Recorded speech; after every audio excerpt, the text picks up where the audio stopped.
কান টানলে মাথা আসে, এ কথাটা তো সবার জানা। কিন্তু দুর্যোধন, দুঃশাসন, শকুনি, কর্ণ, কুরু, পাণ্ডব এগুলো কি ভুলে গেলেন? নমস্কার, মানুষের ভাষায় আপনাদের সকলকে স্বাগত। আমি প্রবীর রায়চৌধুরী আপনাদের সাথে। এই এপিসোডটা প্রথমেই বলে নিই যে আপনাদের যে পরিমাণ অভূতপূর্ব সমর্থন, ভালোবাসা পাচ্ছি তার জন্য আমি কৃতজ্ঞ।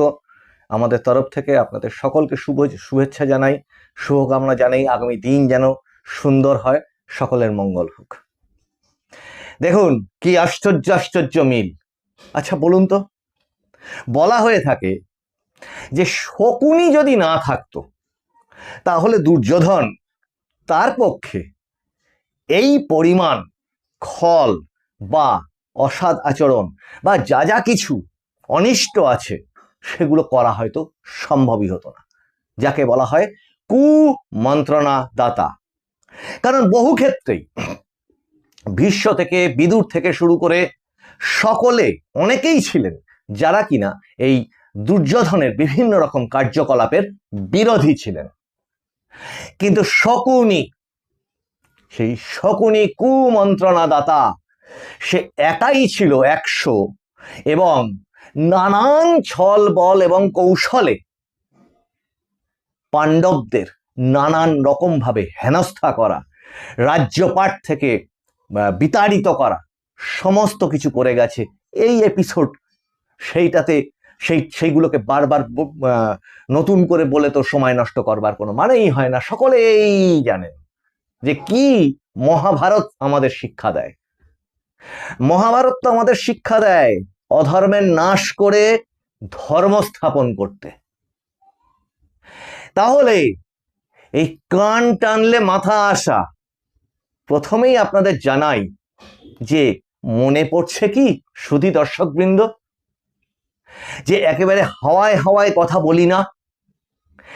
যারা একটু নিয়মিত দর্শক তারা খুব রিসেন্ট একটু পিছনের এপিসোডগুলো দেখুন তো। বলেছিলাম 13, 14, 15, 16 দুটো সাইক্লোন আসতে চলেছে রাজ্যে। একটার নাম পতন, একটার নাম যা ঘটে যাবে তাতেই পরিবর্তন হয়ে যাবে। পরিবর্তন।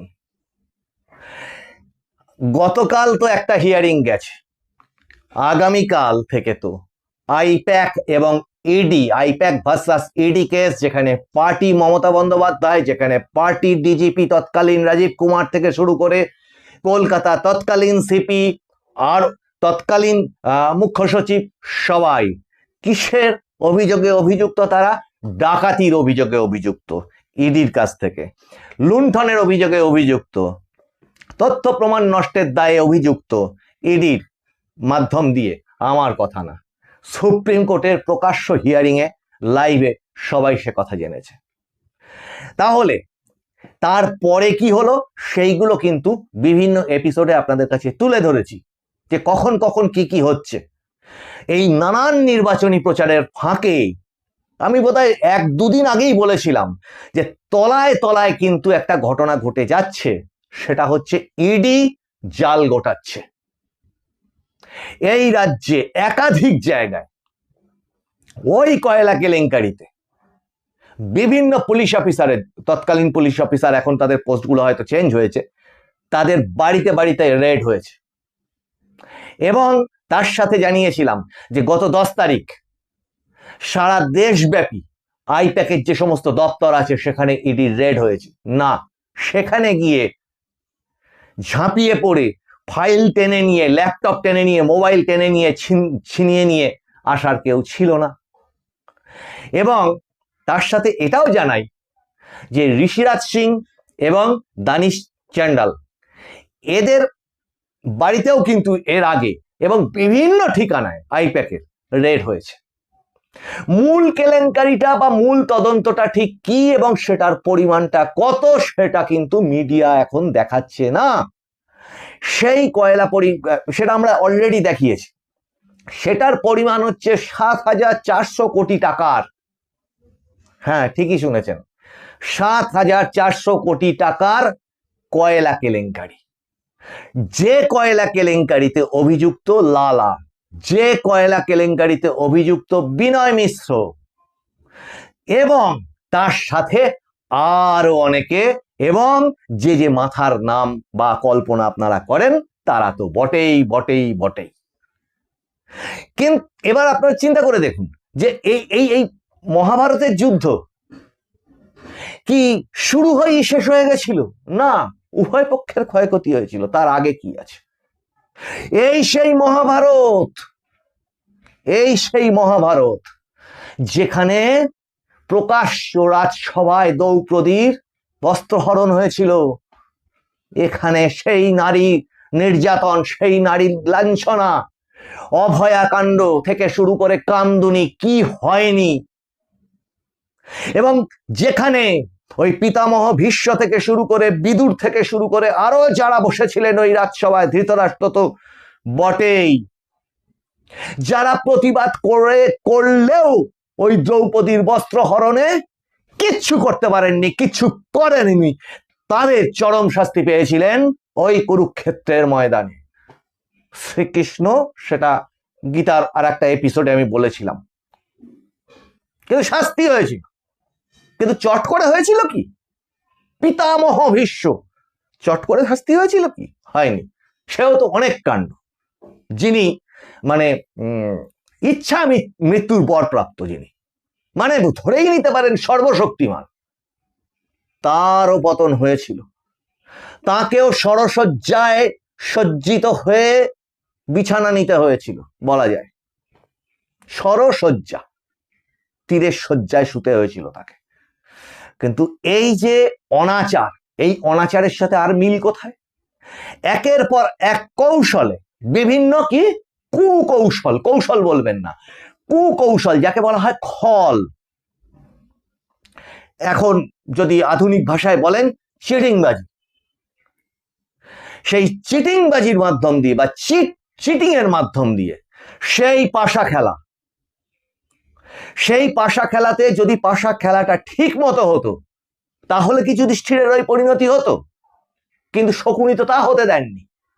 সেই পাশা খেলার পাশার নিয়ম কানুনই তো পাল্টে গেছিল তার হাতের সেই পাশাতে, যে পাশা তার কথা মতো চলতো। খেয়াল করুন, যে পাশা তার কথা মতো চলতো, মানে যে প্রশাসন একজনের কথা মতো চলে, সে যা বলবে সেটাই আইন। আসল আইনটা আইন না, আসল নর্মাল পাশাটা আইন না, তার কথায় যেটা পড়বে সেটাই আইন। এই হচ্ছে সেই পাশা খেলা, যেটাই 15 বছর ধরে চলেছে, আর বাম আমলেও চলতো, মাঝখানে 11 বাদ দিলে।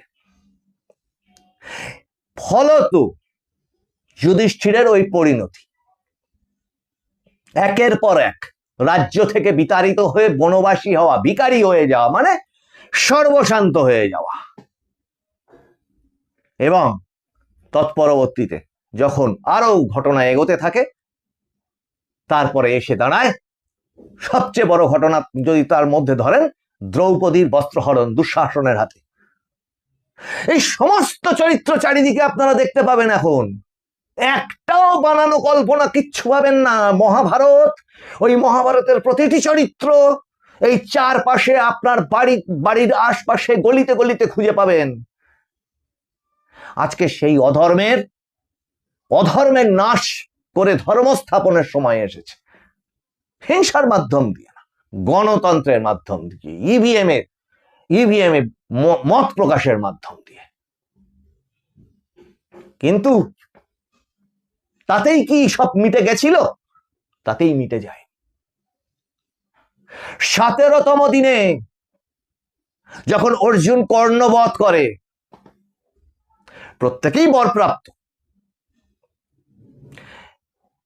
সেই অর্জুন যখন কর্ণবধ করে, সেই অর্জুন কত বাধার সম্মুখীন হয়েছিল সেই যুদ্ধে। অবশেষে কর্ণের যখন নিধন হয়, তারপরে আসে 18তম দিন বা কুরুক্ষেত্রের শেষ দিন, কর্ণবধ, যেটা ছিল সবচেয়ে বড় বাধা। কুরুক্ষেত্রের যদি মহারথীদের মধ্যে কর্ণ অর্জুনের যুদ্ধ, ধর্ম স্থাপনের কথা বলুন বা এই কুরুক্ষেত্রের যুদ্ধের ডিসাইসিভ লড়াই যদি বলা হয়, সেটা হচ্ছে কর্ণ অর্জুনের মহারণ। তাহলে সেই কর্ণ বধের পর, মানে ধরে নিন এই এসআইআর এর পর অলমোস্ট ডিসিশন হয়ে গেছিল, কিন্তু দুর্যোধন পর্যন্ত পৌঁছানো যাচ্ছিল কি না? যাচ্ছিল না। তার জন্যে তার আগে বাধা হয়ে দাঁড়িয়েছিল কারা? সেনাপতি শল্য, মগধরাজ শল্য, তার বধ, এবং সবচেয়ে এইখানে একটা খুব ইম্পর্টেন্ট জিনিস, যেটা সহদেবের হাতে শকুনি বধ। মহাভারত, একদম মহাভারত। দানিশ বা ড্যানিশ বলুন, যাই বলুন, উচ্চারণটা যাই হোক না কেন, দানিশ চান্ডেলের গ্রেপ্তারি। মামলাটা কবে? আগামীকাল।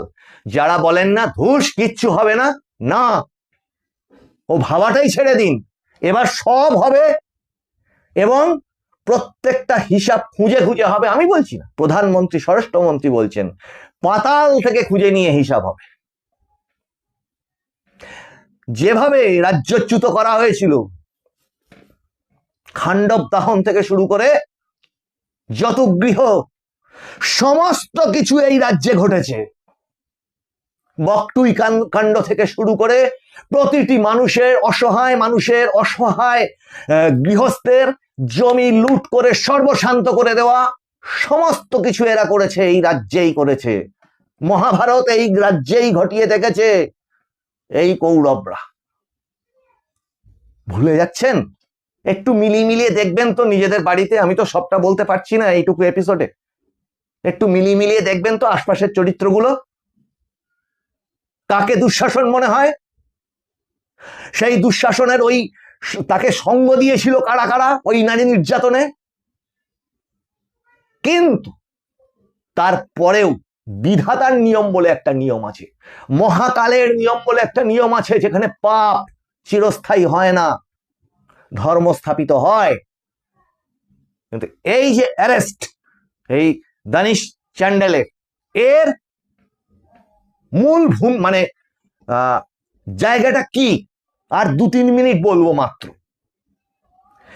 যদি বলেন এই কুমন্ত্রণাদাতা, এই প্রশাসনিক ভাবে যত রকমের চুরি আছে, চাল ডাল গম আটা, মানুষের ঘরবাড়ি, স্বাস্থ্য, শিক্ষা, চাকরি, সমস্ত কিছু চুরির এবং কালো টাকার উৎস হচ্ছে এই জায়গা। সারা দেশব্যাপী না, ইন্টারন্যাশনালি জাল ছড়িয়ে রেখে দিয়েছিল এরা, বা এখনো রেখেছে।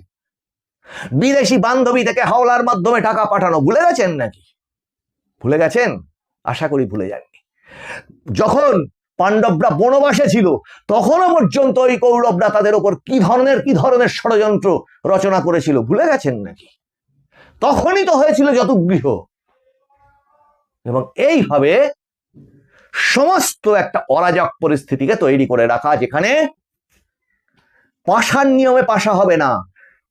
পাশা একটা নির্দিষ্ট, তাকে যেভাবে বলে দেওয়া হবে পাশার চাল তাই করবে। সেই হচ্ছে সেই শকুনি, একটা আলাদা প্যারালাল প্রশাসন চালানো।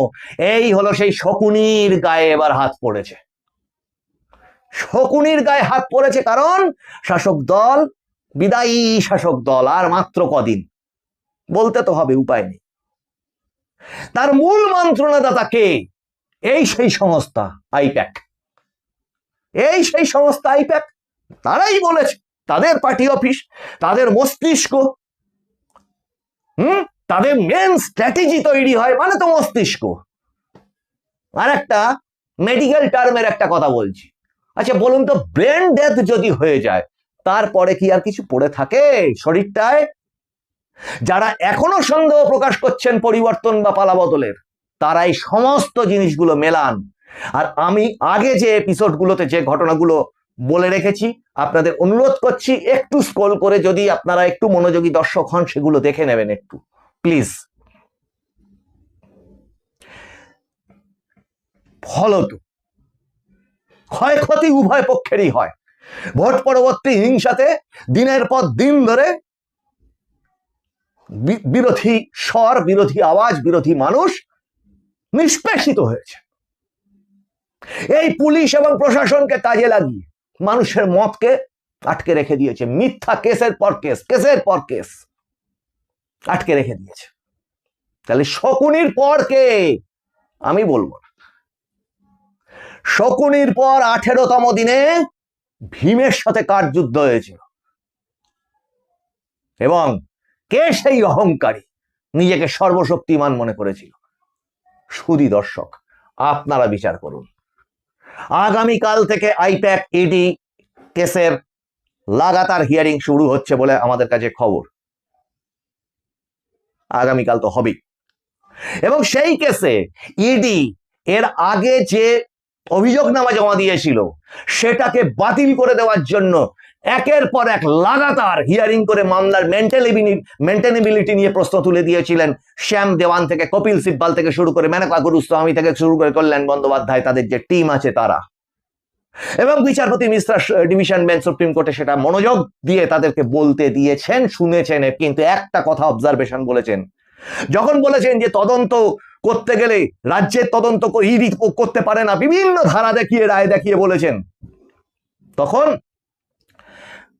আরো বলেছেন যে রাজ্যের তদন্ত তো রাজ্যের পুলিশ করবে, ইডিকে করতে গেলে মুখ্যমন্ত্রীর কাছ থেকে অনুমতি চাইতে হবে। তখন বিচারপতি মিশ্র বলেছেন এক নজিরবিহীন মামলা, নজিরবিহীন ঘটনা, কোথাও এই ঘটনা ঘটেনি এর আগে। কিন্তু কোন জায়গায় যদি কোনো মুখ্যমন্ত্রী ক্রিমিনাল হন বা ক্রাইম করেন, তাহলেও কি ইডিকে সেইটা তদন্ত বা কাউকে তদন্ত করতে গেলে সেই মুখ্যমন্ত্রীর কাছ থেকেই অনুমতি নিয়ে সেই মুখ্যমন্ত্রীর কাছে তদন্ত করতে হবে? আমি কিচ্ছু বলবো, আদালত বলবে, আদালতে যা হবে আমরা মেনে নেব, দেখব। কিন্তু এই যে আপনারা বলেন কান টানলে মাথা আসে, অবশ্যই সেটা বিজ্ঞান, কিন্তু মাথা বিগড়ে গেলে যে শরীরের আর কিছু থাকে না, এটাই এর আগে বলতে চেয়েছিলাম। এই সমস্ত মন্ত্রণাদাতা, সমস্ত ভোট স্ট্র্যাটেজি, ভোট চুরি, সমস্ত কিছুর পিছনে ছিল এই মন্ত্রণাদাতা শকুনি। সঙ্গে জানাই আইপ্যাকের কর্ণধার প্রতীক জৈন এবং ঋষিরাজ সিং, তাদেরকেও ডেকে পাঠিয়েছিল দিল্লির হাইকোর্ট। সেখানে তারা বলেছেন ভোটের কাজে ব্যস্ত, একটু পরে হাজিরা দেবে, 30শে এপ্রিল তারা হাজিরা দেবে ভোটটা হয়ে গেলে। মানুষ ভোট এবার করে দেবে। আর আগামী দিনগুলোতে আরো লাইনে কারা রয়েছে, কারণ 15 এবং 16 তারিখের হিয়ারিং এ ঠিক কি বেরোতে চলেছে, যে ইডি সাপ্লিমেন্টারি যে পিটিশন দিয়েছে সেটা নাকি পড়েই উঠে শেষ করতে পারেনি আগের দিনে হিয়ারিং এ শাসক দল বলেছে, কিন্তু সেটা তো এবার খুলে যাবে। আর এই টোটাল রিপোর্টটা কিন্তু আগামীকাল সুপ্রিম কোর্টে আসতে চলেছে। এই সমস্ত কিছুর দিকে আমরা নজর রাখবো। আপনারা নজর রাখুন মানুষের ভাষার পর্দায়। মানুষের ভাষা সবার মনের কথা বলে। আর আপনারা ভালো লাগলে একটু লাইক, শেয়ার, কমেন্ট করুন, সাবস্ক্রাইবটা করুন একটু, এবং আপনার লেখা কমেন্ট যাতে আরো চতুর্দিকে ছড়িয়ে পড়ে তার জন্য এই এপিসোডে শেয়ার বোতামটাতে চাপ দিয়ে শেয়ার করে দিন, যাতে আপনার মত আরো দিকে ছড়ায় এবং উপযুক্ত জায়গায় যেন পৌঁছে যায়। আপনাদের সঙ্গে আবার দেখা হবে সামনের এপিসোডে। নমস্কার।